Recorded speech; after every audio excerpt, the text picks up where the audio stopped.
2024년 사도행전을 미셔널 처치, 선교적 교회라는 대주제를 가지고 하나님의 말씀을 보고 있습니다. 그래서 우리는 지난 시간에 선교적 교회라는 게 무엇인지 짧게, 그게 단어는 아니지만 정의를 했었는데요. 교회의 존재의 목적을 선교에 두는 교회를 선교적 교회라고 합니다. 여기서 말하는 선교는 단순히 한 영혼을 구원하고 지역을 복음화하는 것만을 의미하지 않습니다. 혹은 선교사님을 파송을 하거나 선교비를 지원하는 것만도 의미하지 않습니다. 선교적 교회란 하나님께서 하시고자 하는 본질적 사명, 즉 선교에 동역하는 그런 교회를 우리가 선교적 교회다, 그렇게 이야기합니다. 자체 선교라는 말을 우리는 기존에 선교비를 보내거나 선교사를 파송하는 것에 그 정도로 한정하고 축소해 버리게 된다면 선교는, 그리고 교회의 본질적인 목적들은 오해되고 한정될 수밖에 없습니다. 그래서 기존의 선교에 관한 생각들을 잠시 동안 내려놓고 사도행전의 말씀을 읽고 묵상해 갔으면 하는 그런 바람입니다. 왜냐하면 선교라는 개념은 우리가 생각하는 것보다도 훨씬 더 그 개념이 넓기 때문에 그렇습니다. 포괄적이라는 것이죠. 그래서 기존의 이 개념에 가두어 버리게 된다면 성경이 말하는, 그리고 하나님의 본질적인 목적이 선교라는 것을 혹시 우리가 오해하거나 그 의미가 변절될 수도 있고 오류에 빠질 수 있기 때문에 기존의 선교라는 그 단어에서 잠시 동안 그 단어를 내려놓기를 바랍니다. 우리는 종종 어떤 필요로 책을 이렇게 볼 때가 있는데요. 이때 주의해야 될 것이 한 가지가 있습니다. 어디에 써먹으려고 책을 읽는 순간 자기의 생각과 주장을 이렇게 강화하는 오류에 빠질 수가 있는데요. 이단들이 종종 이상하게 흘러가는 이유 중에 하나는 어떤 주장을 해놓고 어떤 나름대로 논리를 만들어 놓고 성경을 거기에다 억지로 끌어와서 이렇게 대입하다 보니까 그것이 이단이 되고 그것이 이상한 종교로 변질되는 것입니다. 그래서 이러한 오류에 빠지지 않기 위해서는 내 생각과 주장을 잠시 동안 내려놓고 성경이 뭐라고 하는지, 성경이 말씀하신 그것에 순응하는 자세가 필요한데요. 이런 이야기를 잘 이렇게 써놓은 책이 한 권 있더라고요. 홍종락이라는 분이 쓴 오리지널 에필로그라는 그런 책에 C.S. 루이스의 일종의 에세이집인데요. C.S. 루이스가 썼던 책들을 읽고 그 책에서 느꼈던 느낌을 에세이 형식으로 쓴 책인데, 그 책에 특별히 C.S. 루이스의 공감적 독서에 관해서 이렇게 소개하고 있었어요. 한번 제가 읽어드리겠습니다. 루이스가 이 책에서 줄기차게 내세우는 주장 자체는 선명하고 단순하다. 문학 작품이 무슨 말을 하고 있는지 그대로 주목하고 그것을 일단 수용하자는 것이다. 그대로 주목하고 그것을 일단 수용하자는 것이다. 그래야 자신의 한계에 갇히지 않고 새로운 것을 배울 수 있다. C.S. 루이스가 말하는 이걸 공감적 독서법이라고 하는데요. 작품이 말하는 바를 있는 그대로 주목하고 그대로 수용해 보자는 거예요. 그렇게 하는 이유는 우리가 어떤 한계를 짚고 어떤 필요에 의해서 하게 되면 그 안에 갇히지만 그대로 주목하고 수용하게 되면 자신의 한계에 갇히지 않고 새로운 것을 배울 수 있기 때문이다라고 C.S. 루이스는 주장합니다. 성경을 읽는 태도도 비슷한데요. 말씀이 말하는 그대로를 주목하고 수용하는 그런 자세가 필요합니다. 앞에 설명했듯이 이단들이 빠지는 이유는 말씀이 말하는 그대로를 주목하지 않고 본인들의 논리와 어떤 신학에다가 말씀을 억지로 끌어와서 붙이기 때문에 이상한 기독교 이단으로 그렇게 전락하고 만 것이죠. 자, 그렇다면 하나님께서 우리들에게 말씀하시는 성경에서 이야기하는 선교적 교회, 그리고 성경에서 이야기하는 교회, 그것이 무엇인지 그 본질로 돌아가기 위해서 우리가 해야 될 일이 있는데, 그것은 성경이 말하는 바를 그대로 주목하고 그대로 한번 수용해 보는 거예요. 그럴 때 우리가 가지고 있는 기존의 교회라고 하는 그런 관념, 지식을 뛰어넘을 수가 있고, 그렇게 할 때 성경이 말하는 교회, 그리고 성경이 말하는 그런 선교의 올바른 자리에 들어설 수 있다는 것입니다. 오늘 말씀에서 만나는 제자들이 바로 그러한 삶을 산 주인공들인데요. 오늘 말씀의 배경은 예루살렘의 어느 집입니다. 어느 집. 우리가 이제 보편적으로는 마가의 다락방이라고 하지만 정확하게 한정 지을 수는 없어요. 어떤 사람들은 다른 곳이다 그렇게 주장하고도 있지만 분명한 것은 예루살렘의 어느 집에서 있었던 일이에요.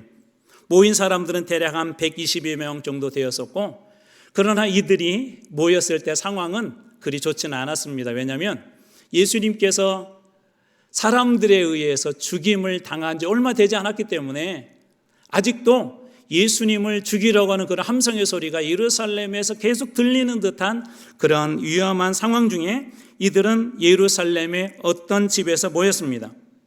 그럼에도 불구하고 이들이 예루살렘에 있었던 이유는 바로 예수님의 명령과 이 약속 때문인데요. 우리 앞에서 보았지만 제가 한 번 더 읽어드리겠습니다. 사도행전 1장 4절입니다.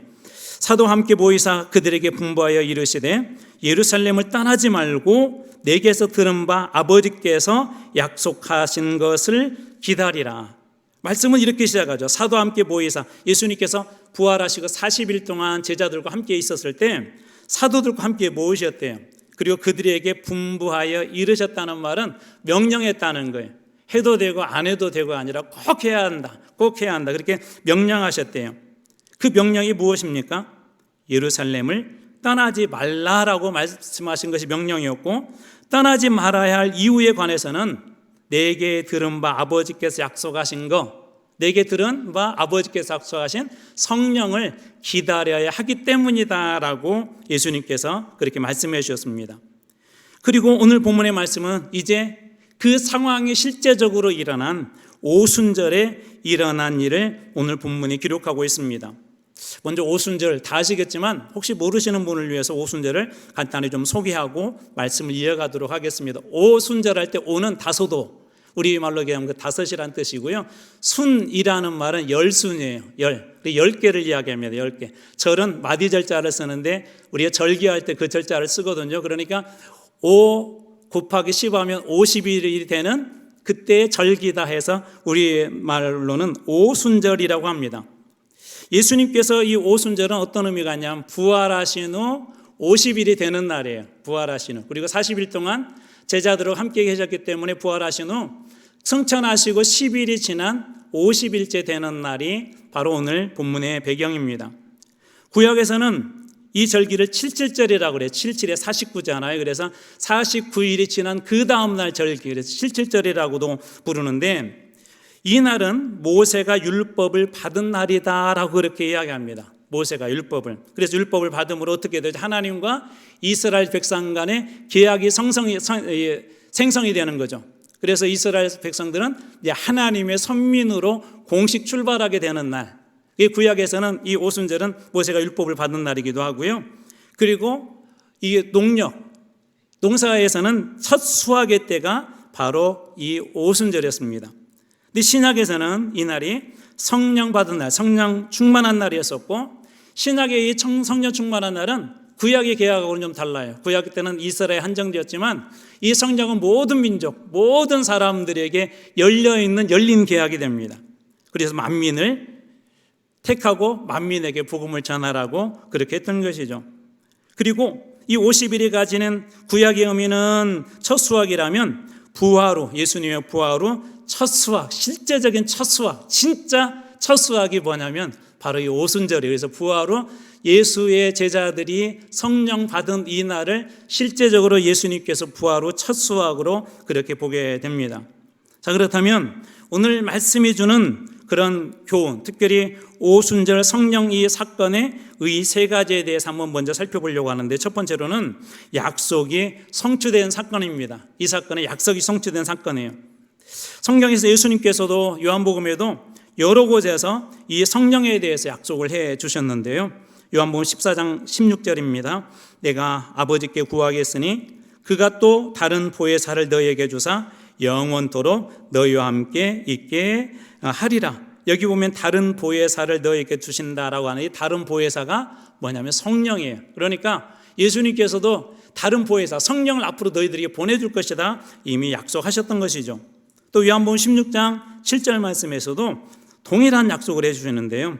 내가 떠나가지 아니하면 보혜사가 너희에게로 오시지 아니할 것이요 가면 내가 그를 너희에게로 보낼 것이다.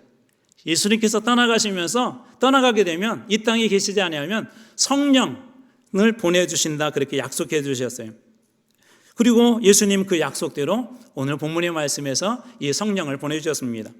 예수님뿐만 아니라 구약에서도 이 성령의 임재, 충만한 이삭을 약속하신 분이 계시는데 바로 요엘 선지자라는 선지자입니다. 요엘서 2장 28절 29절입니다. 그 후에 내가 내 영을 만민에게 부어주리니 너희 자녀들이 장래일을 말할 것이며 너희 늙은이는 꿈을 꾸며 너희 젊은이는 이상을 볼 것이며 그때 내가 또 내 영을 남종과 여종에게 부어줄 것이다. 요엘 선지자를 통하여서 약속한 그 성령을 주신 사건, 예수님의 약속 그리고 구약의 약속이 이루어진 그 현장이 오늘 본문의 말씀입니다. 다시 말해서 오순절 성령 사건은 구약의 선지자 그리고 예수 그리스도를 통해서 약속해 주신 성령의 그 사건이 일어난 바로 그 현장이 오늘 본문의 말씀인 것이죠. 자, 그렇다면 하나님은 어떤 분이십니까? 하나님은 약속하신 바를 반드시 이루시는 분이십니다. 하나님께서 약속해 주신 대로 그 성령을 보내주신 이 오순절 이 성령 사건의 첫 번째 의미는 약속하신 그대로 이 일들이 이루어졌다는 거예요. 두 번째, 좀 더 중요한 의미가 한 가지가 있는데 바로 교회와 선교가 시작되어졌다는 의미가 있습니다.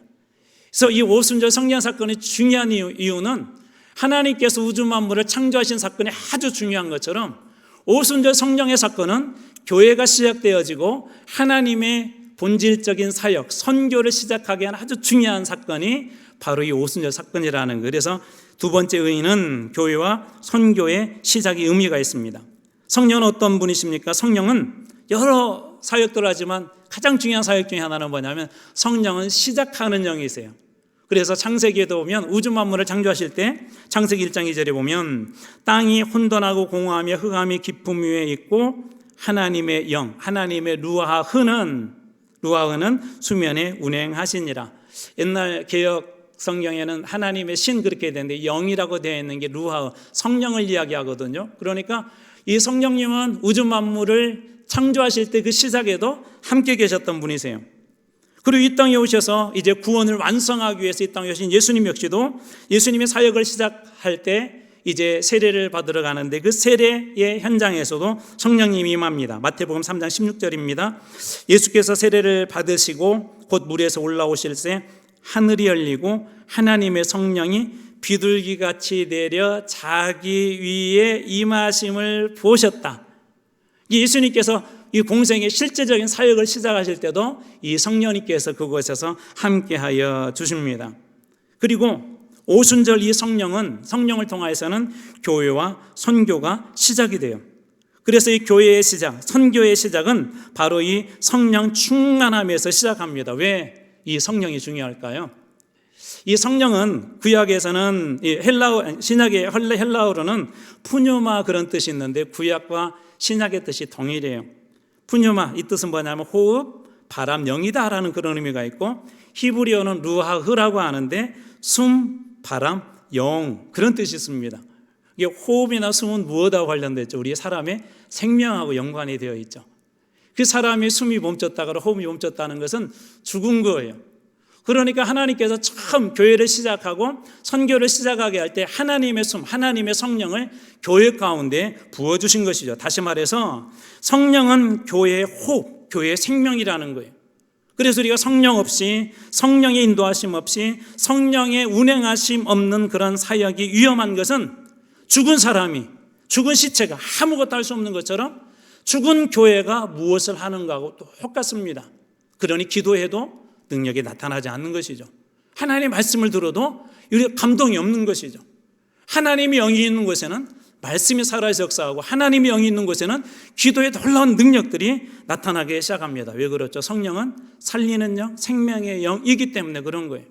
그래서 우리가 그리스도인이 된다는 것은 하나님의 영 안에 하나님의 호흡으로 가득 채워진, 하나님의 숨으로 가득 채워진 그런 인생이라는 것입니다. 그래서 우리 신약 특별히 사도행전을 읽어다 보면 이렇게 사역자들을 세우고 교회를 세우는 일에 보면 누가 중요한지를 따로 말하지 않아요.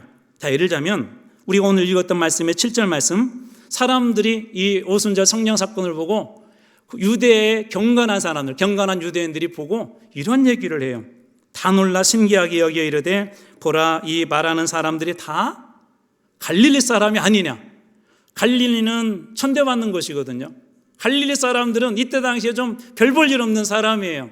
그런데 이 사람들이 깜짝 놀란 이유가 저 갈릴리 사람들이 성령을 받았네. 그리고 저 갈릴리 사람들이 자기들이 알아듣는 각 나라에서 온 사람들의 언어로 말을 하는 것을 보고 이들이 깜짝 놀랍니다. 그래서 이 학력 출신으로 교회가 시작하지 않았고, 성령의 역사 역시 어떤 지방색이나 그 사람이 가지고 있던 커리어로 시작한 게 아니라 하나님께서 그런 사람이 아닌, 때로는 저 이스라엘에서 밑바닥에 사는 사람들이었지만, 보잘것없는 사람들이었지만 사람들에게는 쓸모없는 사람처럼 여겨졌던 그 사람들, 그러나 그들에게 임한 성령을 통해서 그것이 교회가 되고 그 사람들을 통해서 하나님께서는 교회를 시작한 것입니다. 그래서 교회는 거기에 얼마나 괜찮은 사람이 있느냐, 얼마나 좋은 학벌이 있는 사람이 있느냐, 힘을 가지고 있는 사람이 있느냐가 중요한 것이 아니라 거기에 있는 사람들이 정말 성령 받았느냐, 성령 충만함 속에서 그 사역을 하느냐가 훨씬 중요함을 오늘 말씀이 우리들에게 교훈하고 있습니다. 또한 성령의 사건은 선교의 시작을 알리는 신호탄이기도 한데, 오늘 우리가 읽었던 말씀의 3절 말씀인데요, 이 말씀을 같이 한번 읽어보도록 하겠습니다. 3절입니다. 같이 한번 읽습니다. 시작. 마치 불의 혀처럼 갈라지는 것들이 그들에게 보여 각 사람 위에 하나씩 임하여 있더니, 불의 혀처럼 갈라지는 것들이 그들에게 보였는데 그 다음 보이는 것이 각 사람 위에 하나씩 임했대요. 마치 무엇이 생각나요? 저는 이 말씀을 딱 읽는 순간 이 모세가 떨기나무, 광야에서 떨기나무 가운데 하나님의 불에 임재하신 그 장면이 이렇게 생각이 났어요. 하나님께서는 왜 그런 모습을 보여주셨죠? 왜 광야 떨기나무 가운데 임재하신 모습을 왜 보여주셨냐고요? 그 장면은 모세를 이제 이스라엘 백성들을 구원하는 그 일에 앞장 세우는 선지자로, 그리고 설교가로, 지도자로 하나님께서 부르시는 그 장면입니다. 그런데 하나님이 부르실 때 어떻게 부르신 거예요? 떨기나무 가운데 불이 임재하심으로. 그렇다면 각 사람 가운데 이렇게 한 사람 한 사람 임했다는 건 어떤 의미가 있습니까? 교회로 불러주신 사람, 믿음으로 불러신 모든 사람이 한 사람 한 사람 이렇게 임했다는 것은 이 사람들의 부르심의 자리가 있다는 거예요. 하나님께서 한 사람 한 사람에게, 모세에게 떨기나무를 통하여서 불러주신 것처럼 한 사람 한 사람에게 하나님께서 부르심의 자리, 특별히 선교적 교회로 선교하는 일로, 증언하는 일로 하나님께서 부르셨다는 거예요. 그리고 1장 8절에 명령과 약속처럼 오직 성령이 너희에게 임하시면 너희가 권능을 받고 하면서 증인이 되리라 하신 말씀처럼 성령을 받고 나서 그들이 증인의 자리로 부르심 받은 자리, 다시 말해서 선교하는 그의 부르심 받은 자리가 바로 이 오순절 성령 사건입니다. 다시 말해 성령의 역사는 교회를 시작하게 했고 선교를 시작하게 한 것입니다. 참된 교회를 정말 다시 세우기를 원하고 하나님께서 말씀하신 그 본질적인 그런 사역을 잘하기 위해서 그렇다면 우리들에게 필요한 건 뭘까요? 어떤 인본주의적인 지식도 아닐 것이고 그런 것들도 필요하지만 어떤 세상을 움직일 수 있는 물질이나 권력보다 더 중요한 것이 바로 이 성령이라는 것을 오늘 말씀이 우리들에게 증언하고 있는 것입니다. 그러므로 사랑하는 성도 여러분, 정말 교회가 본질적인 자리로, 생기 있는, 생명력 있는 그런 교회가 되고 하나님께서 맡겨진 그런 우리가 사역을 잘 감당하기를 원한다면 우리 안에 이 성령의 충만함들이 있도록 성령의 역사를 늘 구하고 성령과 함께 동행하고 있는지 우리 스스로를 되돌아봐야 할 것입니다. 저는 우리 한마음교회가, 그리고 이곳에서 헌신한 여러분 모두가 우리 성령께서 날마다 각 사람 위에 임재해 주셔서 여러분의 그 사역들이 하나님의 부르심에 합당하게 쓰임받는 그런 귀한 교회로 그러한 성도들 여러분 모두가 다 쓰임받기를 주님의 이름으로 축원합니다. 마지막 세 번째가 중요해요. 오순절 성령 사건에 의해 세 번째는 뭐냐면, 우리 앞에서도 우리 기다려야 시작된다는 얘기를 했었고, 두 번째 시간에는 기다릴 때 해야 될 일에 대한 이야기를 하면서 공통적으로 첫 번째, 두 번째 했던 이야기가 여기 또 등장합니다. 뭐냐면 한 마음으로 모였을 때 이 일이 시작됐다는 거예요. 언제 모였다고요? 한 마음으로 모였을 때. 오순절 성령 사건은 한 마음에서 시작했습니다. 오늘 우리가 보았던 말씀의 1절 말씀입니다. 오순절날이 이미 이름에 그들이 다 같이 한 곳에 모였다. 어떤 상황이라고 그랬죠? 여전히 위험한 상황인데 그들이 다 같이 오순절날이, 사실 이들은 오순절이 이런 일이 일어날지는 몰랐어요. 그런데 기다려라고 하니까 승천 이후에도 10일째 지금 기도하고 있거든요. 모여 있거든요.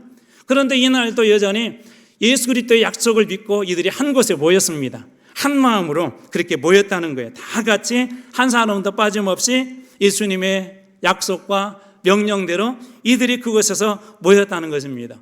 자, 여기에 어떤 자격을 두거나 어떤 출신 지역을 바라거나 그러지 않았어요. 그런데 이 사람들이 그런 거에 상관없이, 자기의 실력에 상관없이, 지역에 상관없이, 또 혹은 출생의 비밀에 상관없이, 자기 주위에 상관없이 이 사람들이 다 같이 같은 마음으로 주님 주신 그 말씀이 그렇기 때문에 한 마음으로 그곳에서 모였대요. 성경에 이렇게 한 마음으로 일어난 수많은 그런 역사들 중에 우리가 잘 아는 여리고 사건이 있지 않습니까? 하나님께서 그럴 때 어떻게 돌아가는 거예요? 한 마음으로 돌아가는 거 아니에요? 불평하지 말고 원망하지 말고 비난하지 말고 아무 말하지 말고 약속 묻고 돌아. 그래서 결국 그 여리고 성도 무너진 것 아닙니까? 하나님의 약속은, 하나님의 역사는, 성령의 놀라운 일들은, 부흥의 역사들은 일어나는 것이 공통적인 특징이 하나가 있어요. 거기에 있는 사람은 한 마음으로 예배드리고 한 마음으로 찬양하고 한 마음으로 결단하고 하나님 앞에 간절히 구했다는 것입니다. 오늘 성령 충만한 사건, 교회의 시작, 선교의 시작은 결국 어디서 시작된 거예요? 한 마음으로 그들이 모였을 때 이런 일들이 일어난 것이죠. 교회를 하다 보면 나하고 의견이 다를 때가 많아요. 저도 목회자지만 어느 때는 저하고 맞지 않아요. 그 의견이 제 생각으로 좀 달라요. 그런데 그럼에도 불구하고 교회가 어떤 방향을 결정했을 때는 한 마음으로 여러분 동역하시길 주님으로 축복합니다. 아마 이 가운데도 그런 일이 있었을 것 같아요. 지난주도 그런 얘기했지만 왜 하필이면 이 위험한 예루살렘이에요? 본인들의 고향이 갈릴리 사람들이 대다수거든요. 갈릴리에 가서 보이면 좀 더 안전하잖아요. 갈릴리는 지리도 잘 알기 때문에 어디에 숨어야 될지도 잘 알 수 있잖아요. 그런데 예수님은 꼭 집어서 가장 위험한, 저 갈릴리도 아니고 예루살렘도 아니면 저 멀리 애굽 같은데 그런 데 가서 모여라고 하면 얼마나 좋겠어요. 그런데 그런 얘기에 어떤 토를 단지 않고 이들은 그곳에서 모입니다. 자, 그러자 어떤 일들이 일어났습니까? 2장 2절, 호련히 갑작스럽게 어떤 일이 일어났대요. 하늘로부터, 어디로부터요? 하늘로부터 급하고 강한 바람 같은 소리가 있어 그들이 앉은 온 집에 가득했다. 그들이 앉은 온 집에 가득했다. 저는 여러분들이 주님의 사역을 할 때 함께 모여서 기도하고 함께 모여서 찬송하고 함께 모여서 주님의 일들을 고민할 때 여러분들이 앉아있는 그곳에도 주의 성령이 가득 임재하는 것들을 날마다 경험하기를 주님의 이름으로 축복합니다. 오늘 말씀해 주는 놀라운 은혜들이 이 속에 들어있어요. 자, 어디로부터 왔다는 거죠? 이 사건이 호련히 하늘로부터, 하나님으로부터 왔대요. 자, 그리고 더 중요한 것이 있어요. 급하고 강한 바람 같은 일, 바람 같은. 아까 우리 푸뉴마라는 말이 어떤 뜻이 있다고 하죠? 바람, 호흡이라는 뜻이 있다고 그랬잖아요. 영이라는 뜻도 있지만 바람, 호흡이라는 뜻이 있어요. 바로 동일한 어근에서 이 바람이라는 말이 온 것입니다. 그러니까 바람 같은 소리가 있었지만 이것은 어떤 사건이라고 우리가 알 수가 있죠. 바로 성령의 사건이라는 거 알 수가 있죠. 더 중요한 것이 한 줄이 더 있어요. 그 뒤에 그들이 앉은 온 집에 가득했다. 그들이 앉은 온 집에 가득했다. 저는 우리 성가대, 우리 찬양대가 찬양할 때마다 그 자리에 하나님의 성령이 가득 임재한 걸 경험하기를 주님의 이름으로 축복합니다. 여러분들이 예배 드릴 때마다 이 예배 드릴 이 자리에 성령님께서 가득 임재하신 것을 여러분이 매 예배 때마다, 매 순간마다 그렇게 경험하기를 주님의 이름으로 축복합니다. 그들이 앉은 온 집에 그렇게 가득했대요. 1절에서 4절 말씀을 자세히 보면 이 말씀이 더 분명해집니다. 2절 말씀에는 그들이 앉은 온 집에 가득했다 그렇게 되어 있고 3절에는 그들에게 보였다라고 그렇게 되어 있고 그리고 4절에는 그들이 다 성령의 충만함을 받았다. 그들이 하나님께서 그곳에 한 마음으로 모인 그들에게 이 놀라운 일들을 보여주신 것입니다. 한 마음으로 모인 그들에게 일어난 일들이 또 어떤 일이 있었죠? 사도행전 2장 4절입니다. 이 말씀을 같이 한번 읽어보겠습니다. 같이 읽습니다. 시작. 그들이 다 성령의 충만함을 받고 성령이 말하게 하심을 따라 다른 언어들로 말하기를 시작하니라. 자, 그들이 이렇게 이어져요. 다 성령 충만함을 받았다. 한 마음으로 그 자리에 있었던 사람들이요, 다 성령 충만함을 받았대요. 그리고 성령의 말하심을 따라 어느 한 사람도 예외 없이 다른 언어들로 말하기 시작했대요. 그래서 2장 1절에서 4절 말씀을 묵상하면서 저는 예전에 이것이 우리가 기도를 많이 해서, 물론 어떤 기도의 사건들이 성령 충만함을 가져다 주는 건 분명한 사실이, 그러나 2장 1절에서 4절 말씀이 주는 더 중요한 포인트가 있습니다. 그것보다 말씀하신 그 장소에 그들이 함께 있었다는 사실이에요. 예수님 말씀하신 대로 그들이 함께 그곳에, 다시 말해서 기도의 초점보다는 모인 곳에 그들에게 이 말씀이 초점을 맞추고 있다는 것을 우리는 주목해야 합니다. 다시 말해서 함께 한 마음으로 모인 바로 그곳에 있는 사람들에게 그런 일들이 일어나는 거예요. 그 밖에 있는 사람들이 일어난 것이 아니라 예수님의 말씀을 그대로 믿고 함께 있었던 그 사람들에게 이 놀라운 사건들이 일어난 것이죠. 오늘 우리가 읽었던 본문의 말씀에는 세 종류의 사람들이 등장해요. 첫 번째로는 지금까지 소개한 이 120명의 사람들, 120여 명의 이 제자들이 등장하고요. 두 번째로 이제 5절에서부터 12절까지는 경건한 유대인들이 등장합니다. 이 경건한 유대인들은 각지에서 왔어요. 여러 곳에서 왔습니다. 한번 지도를 한번 보여주시겠습니까?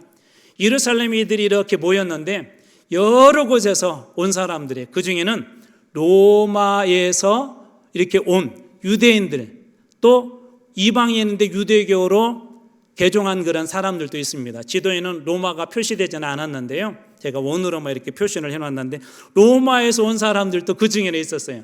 놀라운 일들은 저 지도에 나와 있는 그대로 나중에 교회들이 세워집니다. 다는 아닌데 이 구경꾼들 중에 몇 사람들은 예루살렘에 와서 예수와 복음을 만나고 그들이 흩어져서 우리 로마서를 수요일날 보고 있는데 이 로마에 있는 교회는 사도 바울이 개척한 교회가 아니에요. 이때 이런 때 예루살렘을 방문했던 어떤 사람이 예수를 만나고 복음을 만나고 그들의 살았던 고향으로 들어가서 교회를 세웠는데, 놀랍게도 오늘 본문에 나와 있는 이 지명들이 AD 4세기경에 이 교회들이 세워진 것하고 거의 일치를 합니다. 그러니까 100년, 200년, 300년, 400년 지나면서 곳곳에 이렇게 교회가 세워졌어요. 아무튼 이 두 번째 사람들은 경건한 유대인들인데 오늘 본문에는 이들은 구경꾼으로 등장합니다. 그리고 세 번째 사람이 있어요. 어떤 사람입니까? 사도행전 2장 13절, 또 어떤 이들은 조롱하여 이르되 그들이 세술에 취하였다 하더라. 어떤 사람들이 뭐라고 한다고요? 조롱하여 이르대요. 약속의 말씀을 믿고 예루살렘에 모여서 그들이 간절히 기도하고 간절히 구했던 사람이 있었는가 하면, 경건한 유대인들은 그냥 단지 놀라기만 했어요. 구경하는 그런 사람들이 있었던가 하면, 심지어 어떤 사람들은 하늘로부터, 그리고 주님의 약속으로부터 온 것임에도 불구하고 이런 일들을 조롱했대요. 그러면서 이렇게 이야기했답니다. 세술에 저들이 취했다. 여러분들은 이 세 그룹 중에 어떤 자리에 있습니까? 성령 받고 교회를 세우고 선교하는 그런 자리에 있습니까? 아니면 그냥 교회가 잘 돌아가네, 우리 교회 이런 프로그램 안에 그런 구경꾼의 자리에 있습니까?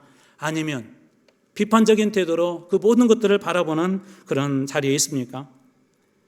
여러분들이 만약 그리스도인이고 정말 참된 교회가 되기를 원한다면 성령의 사람이 되어서 참된 교회가 무엇인지 진지하게 고민하고, 내가 어떻게 교회의 일원이 되어서 주님께서 우리 한마음교회에 맡겨진 이 특별한 사명, 선교적 사명을 잘 감당할 수 있을지, 그런 교회가 될 수 있을지 고민할 때 사명이 회복되어지고, 그리고 주님의 본질적인 사명, 선교적 교회가 될 수 있을 것입니다.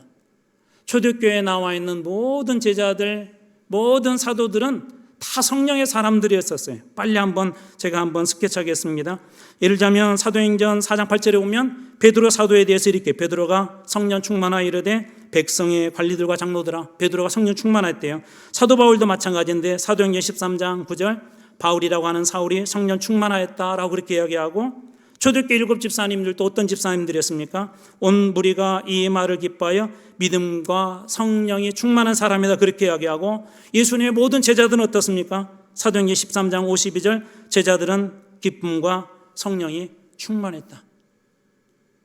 그런데 이 일들이 어디에서 일어났다고요? 한 마음으로 모인 그곳에, 약속의 말씀에 순종하여서 모인 그곳에 이 성령의 사건이 일어났는데, 사도행전의 모든 이 교회를 세우는 일, 선교적 교회로서 역할을 감당했던 모든 사람들에게는 성령이 충만했음을 알 수 있습니다. 교회와 증인들의 자리는 그렇다면 여러분 어디입니까?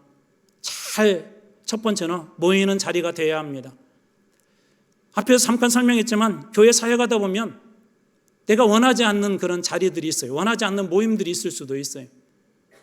구역 예배도 그럴 수 있고, 우리 교사들 모임도 그럴 수도 있고, 교회 안에 우리 자체 기관의 모임도 그럴 수 있습니다.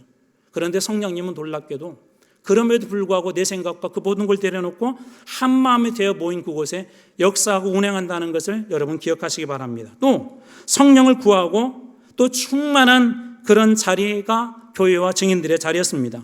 또 교회를 교회되게 하고 선교하는 그런 자리가 바로 이 교회의 자리였습니다. 또 순종하는 그런 교회가 교회와 증인들의 그런 자리였습니다. 만약 경찰들이 경찰의 자리를 이탈하면 어떻게 될까요? 군인들이 군인의 자리를 이탈하면 어떻게 될까요? 만약 물고기가 물을 이탈하게 되면 어떻게 될까요? 만약 교회가 기도 없이, 말씀 없이, 아니 성령의 다스림과 인도하심 없이 죽은 교회가 되면 여러분 교회는 어떻게 되겠습니까? 저는 우리가 사도행전을 쭉 묵상하고 이 말씀을 해나갈 때 우리 교회에 흩어지고 갈라졌던 마음들이 우리 성령 안에서 다 하나 되기를 주님의 이름으로 축원합니다. 그래서 그 교회가 되어서 정말 하나님께서 오늘 이 시대에도 여전히 이 세상이 어렵고 힘들다고 하지만, 사람들이 교회를 욕하기도 하고 비난하기도 하지만, 어떤 사람은 손가락질하기도 하지만, 그래도 진짜 교회가 있다고, 진짜 우리가 본받고 싶은 교회가 있다고, 진짜 다니고 싶은 교회가 있다고, 진짜 예수님처럼 하는 그런 교회가 있다고, 그렇게 도전받는 그런 교회로 주님께서도 보실 때 세상에 여러 교회 자랑할 때 진짜 이런 교회 있다고 자랑이 되는 그런 교회가 저는 우리 교회가 됐으면 하는 그런 바람입니다. 오늘 말씀을 마치면서 이 말씀으로 우리 함께 축복하고 싶습니다. 이사야 32장 5절 말씀입니다. 이 말씀이 오늘 우리 공동체 가운데 그대로 임하도록 기도하는 마음으로 우리 한 목소리 같이 한번 읽겠습니다. 이사야 32장 15절입니다. 같이 읽겠습니다. 시작. 마침내 위에서부터 영을 우리에게 부어주시리니 광야가 아름다운 밭이 되며 아름다운 밭을 숲으로 여기게 되리라. 마침내 어디서부터요? 위에서부터 무엇을? 성령을 누구에게? 우리에게 어떻게 주신대요? 주시리니. 어떻게 변한다고 합니까? 광야가 아름다운 밭이 되며 아름다운 밭을 무엇으로 여기게 된대요? 숲으로 여기게 될 것이다. 많은 새들이 와서 쉬고 많은 사람들에게 그늘이 되어지는 그런 숲과 같은 교회. 저는 우리 교회가 이 성령의 온전한 인도하심 가운데 거해서 많은 사람들에게 숲이 되어서 영혼을 살리고 쉼이 되어지고 생명을 전해주는 성령의 충만한 그런 교회로 하나님께서 우리 교회가 쓰임받길 주님의 이름으로 그리고 여러분 모두를 축원합니다. 기도하겠습니다.